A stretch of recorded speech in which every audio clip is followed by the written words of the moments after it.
Alright, cool. Looks like we're good to go here on Turtles.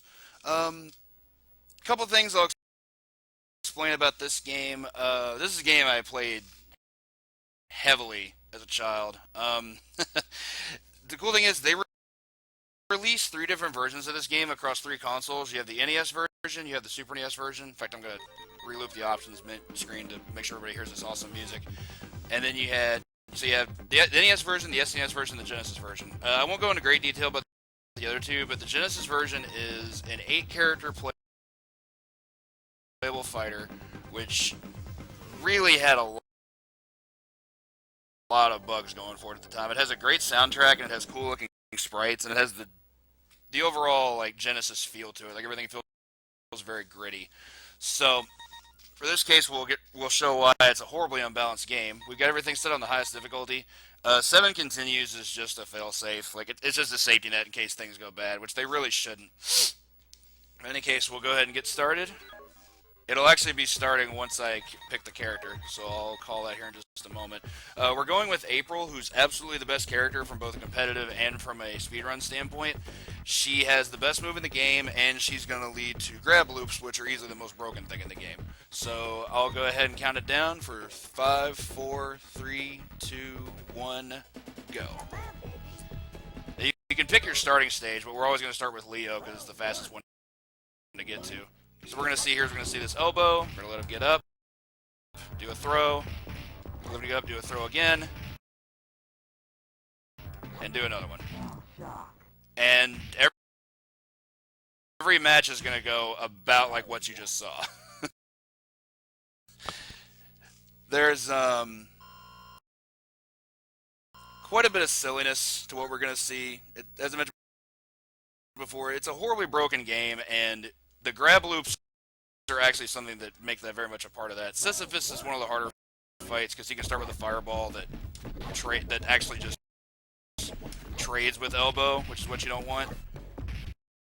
But we got some good luck there. Go ahead and suplex him into his death.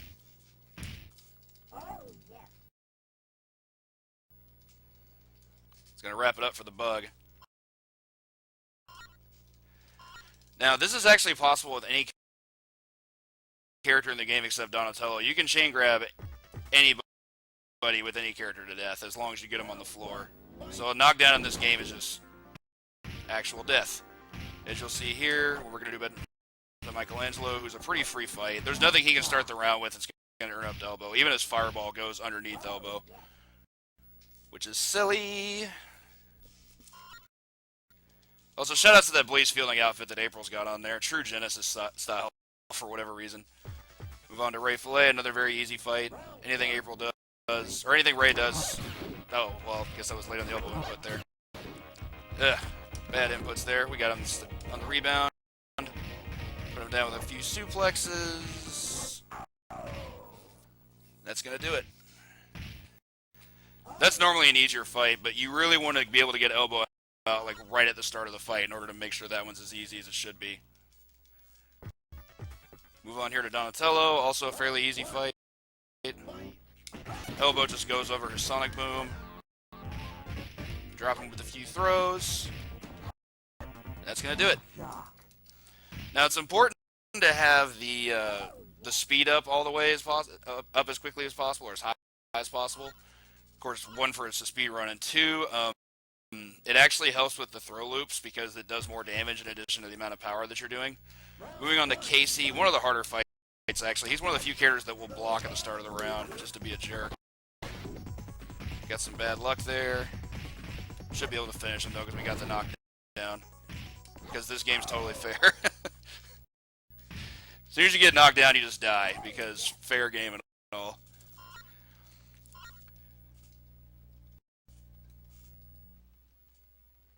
For anyone that did play this growing up, yes, this game is that silly.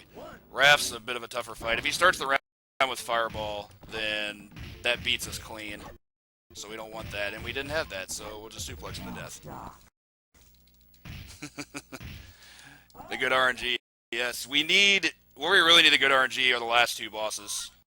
That's where things are really going to start to come to a head.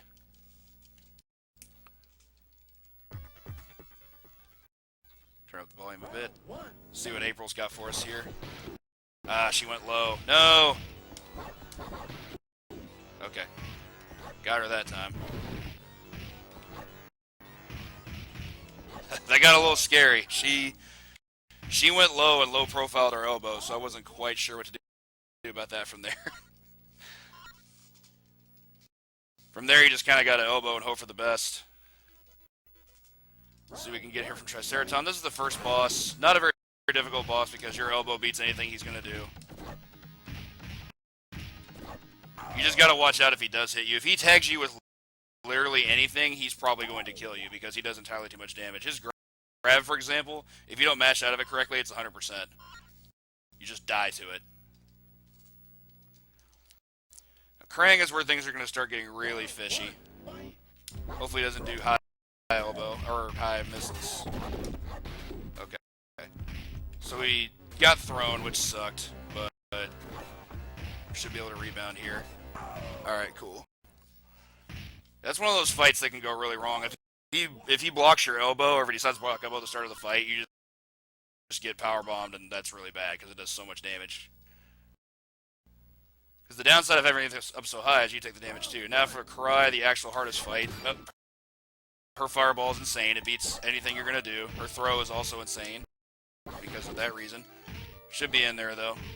Got her on the rebound. And this is going to be time in about... time. The time is on the last landing that would just happen there. It's a weird split, but it signifies the actual end of the round.